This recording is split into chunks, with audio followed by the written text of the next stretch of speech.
लगातार तनाव में चल रहे शिक्षकों के लिए मैं आज एक खुशखबरी लेकर आया हूं। जी हां, एक ऐसी खबर लेकर आया हूं जिससे आशा की किरणें फूट रही हैं, उम्मीद की किरणें फूट रही हैं।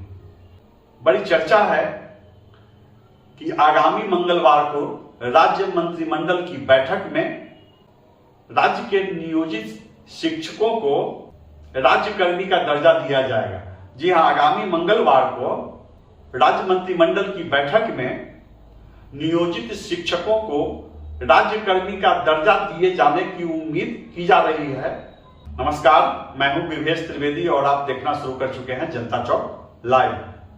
शिक्षा विभाग के अपर मुख्य सचिव के पाठक ने शुक्रवार को गोपालगंज में एक बयान दिया कि शीघ्र ही नियोजित शिक्षकों को राज्यकर्मी का दर्जा दिया जाएगा।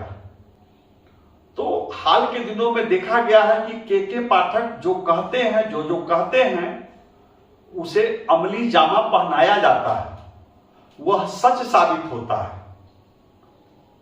तो ऐसा लगता है कि के पाठक ने कहा है तो नियोजित शिक्षकों को जल्द ही राज्यकर्मी का दर्जा दिया जाएगा। यह लंबित मांग है और नियोजित शिक्षक चाह रहे हैं कि उन्हें जल्द राज्यकर्मी का दर्जा दिया जाए और फिर उससे संबंधित जो सुविधाएं हैं, जो सहूलियतें हैं, वो दी जाए। जब गोपालगंज में के पाठक ने ऐसा बयान दिया है तो अनुमान लगाया जा रहा है कि जरूर सरकार के स्तर पर कुछ ऐसी प्रक्रिया चल रही है, कुछ ऐसी बात चल रही है कि अब राज्यकर्मी का दर्जा दे दिया जाए नियोजित शिक्षकों को, तभी उनका ऐसा बयान आया है। तो इससे आशा जग गई है। नियोजित शिक्षकों को लग रहा है कि अब जल्द ही उनकी मांग पूरी होने वाली है। बहुत दिनों से ये मांग उठ रही है और आगामी मंगलवार को राज्य मंत्रिमंडल की बैठक होने वाली है। तो क्या मंगलवार की बैठक में यह निर्णय ले लिया जाएगा कि राज्यकर्मी का दर्जा दे दिया जाए नियोजित शिक्षकों को? उम्मीद ऐसी ही की जा रही है और इसके कई आधार हैं। आपको पता है कि लोकसभा चुनाव आने वाले हैं, तो चुनाव से पहले शिक्षकों की, नियोजित शिक्षकों की ये मांग पूरी कर एक अच्छा संदेश दिया जा सकता है। और हाल के दिनों में शिक्षकों में खासकर के पाठक जी के आदेशों, उनकी शक्ति को लेकर भय का वातावरण रहा है, तनाव का वातावरण रहा है। तो ऐसे समय में अगर नियोजित शिक्षकों को राज्यकर्मी का दर्जा मिलता है तो उनके जख्मों पर मरहम लगेगा। मीडिया में भी बार बार चर्चा होती रही है कि नियोजित शिक्षकों को राज्यकर्मी का दर्जा मिलेगा, लेकिन पिछली जो बैठकें हुई है मंत्रिमंडल की, उसमें शिक्षकों को, नियोजित शिक्षकों को निराशा हाथ लगी है, उन्हें मायूस होना पड़ा है। लेकिन अब जबकि लोकसभा चुनाव 2024 सामने है, तो लग रहा है कि इस बार देर नहीं किया जाएगा। शिक्षकों की ये मांग और कई और मांग है, पूरी की जा सकती है।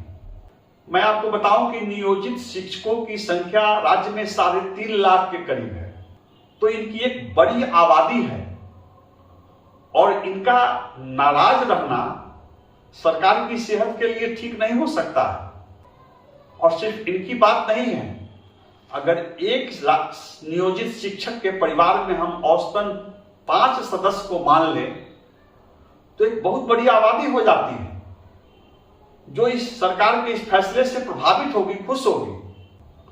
और मैं आपको बताऊं कि शिक्षक समाज में ओपिनियन मेकर होते हैं, ये मुखर होते हैं और सरकार के पक्ष और विपक्ष में अपना मंतव्य देते हैं, अपने विचार मुखर होकर के रखते हैं। तो ऐसा वर्ग जो ओपिनियन मेकर है, उसे अधिक दिनों तक नाराज रखना शायद सरकार के लिए भी अच्छी बात नहीं है। और सिर्फ लोकसभा चुनाव 2024 ही नहीं है, उसके ठीक बाद बिहार विधानसभा चुनाव 2025 भी आने वाला है। तो माना जा रहा है कि यह सबसे उपयुक्त समय है। और शिक्षकों की और कई मांगे हैं। शिक्षक पहले से समान काम समान वेतन की मांग करते आ रहे हैं। हाई कोर्ट के फैसले में फैसला शिक्षकों के पक्ष में गया था, लेकिन फिर बाद में सुप्रीम कोर्ट ने हाई कोर्ट के फैसले को पलट दिया। शिक्षक मायूस हुए। तो मायूस शिक्षकों को राज्यकर्मी का दर्जा अगर मिले तो एक अच्छा संदेश जाएगा, इसलिए उम्मीद की जा रही है। और गोपालगंज में जब अपर मुख्य सचिव के पाठक ने खुद कह दिया कि राज्यकर्मी का दर्जा दिया जाएगा, इसका मतलब है कि सरकार के अंदर किसी पक रही है, कुछ ऐसी तैयारी हो रही है, कुछ ऐसी बात है जिससे के पाठक ने संकेत दिया है। अगर हम शिक्षकों के बीच जो बात चल रही है उस पर विश्वास करें तो उन्हें उम्मीद है कि मंगलवार की बैठक में उन्हें यह तोहफा मिलने ही वाला है। तो इंतजार कीजिए मंगलवार की बैठक में क्या होता है। सरकार चुनाव से पहले डिफेंसिव मोड में आना चाहेगी और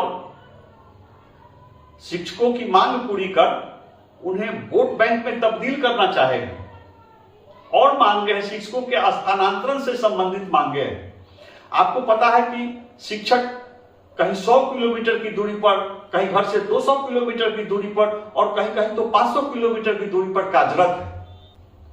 और प्रथम चरण में जो बीपीएससी के द्वारा नियुक्ति हुई है उसमें देखा गया है कि शिक्षक को अपने घर से 40 किलोमीटर 50 किलोमीटर की दूरी पर पदस्थापित किया गया है। हालांकि उस शिक्षक के अपने गांव में जो स्कूल हैं, अगल बगल के जो गांवों में स्कूल है, घर के पास के जो स्कूल हैं, उन स्कूलों में बड़ी संख्या में पद खाली थे। तो पास के स्कूल में 40 किलोमीटर 50 किलोमीटर दूर से शिक्षक आए हैं और पदस्थापित किए गए हैं और स्थानीय शिक्षक को फिर 40 किलोमीटर 50 किलोमीटर दूर भेजा गया है। तो इससे शिक्षकों की परेशानी बढ़ गई है। तो ये जो विसंगतियां हैं, शिक्षक चाहते हैं कि एक निश्चित समय सीमा के अंदर उनकी इस परेशानी को दूर किया जाए ताकि वे और सहूलियत से अपनी सेवा दे सकें। लगातार काम का दबाव झेल रहे शिक्षा विभाग के अधिकारियों के लिए एक और तनाव देने वाली खबर आई है। जी हां, मैं बताऊं कि राज्य सरकार ने 25 दिसंबर से अगले आदेश तक के लिए शिक्षा विभाग के सभी अधिकारियों और कर्मचारियों की छुट्टियां रद्द कर दी हैं। जी हां, उन्हें अगले आदेश तक के लिए उनकी छुट्टियां रद्द हैं और उन्हें काम पर आना है। माध्यमिक शिक्षा के निदेशक कन्हैया प्रसाद श्रीवास्तव ने शनिवार को आदेश जारी किया जिसमें स्पष्ट कहा गया है कि शिक्षा विभाग के अधिकारियों और कर्मचारियों की छुट्टियां, उनके अवकाश अगले आदेश तक रद्द किए जाते हैं। तो क्या है उनका आदेश, मैं आपको सुनाता हूं। माध्यमिक शिक्षा निदेशक कन्हैया प्रसाद श्रीवास्तव द्वारा जारी आदेश में लिखा गया है कि द्वितीय चरण की शिक्षक नियुक्ति परीक्षा का परिणाम बिहार लोक सेवा आयोग द्वारा प्रकाशित कर दिया गया है। दिनांक 25 दिसंबर 2023 से काउंसलिंग की तिथि भी विभाग द्वारा निर्धारित कर सूचना प्रकाशित कर दी गई है।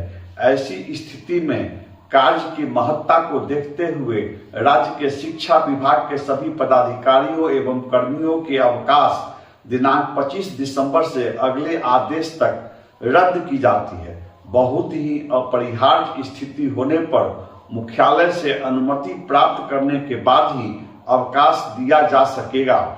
प्रथम चरण की शिक्षक नियुक्ति परीक्षा के आधार पर नियुक्ति एवं विद्यालयों में पदस्थापित विद्यालय अध्यापकों की संख्या बल की जांच, इससे संबंधित डेटा के शुद्धिकरण हेतु सभी जिला शिक्षा पदाधिकारियों को आदेश दिया जाता है कि दिनांक 24 दिसंबर 2023 को प्रखंड शिक्षा पदाधिकारियों एवं प्रधान शिक्षकों की बैठक आहूत कर उक्त कार्य को पूरा करना सुनिश्चित करेंगे।